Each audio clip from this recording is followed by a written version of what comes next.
Hello guys, mapagpalang araw sa ating lahat. Pasensya na kung ngayon lang po ako gumawa ng aking video, at pasensya na po, maingay po yung sa labas kasi malapit lang yung highway dito sa inuupuan ko. Nagtutupit po kasi ako ngayon. Ayun.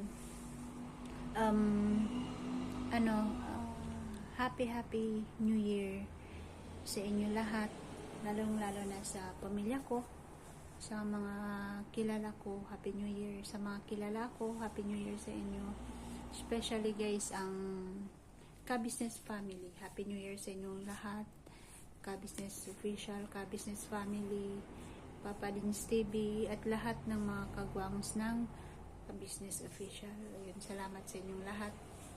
God bless po.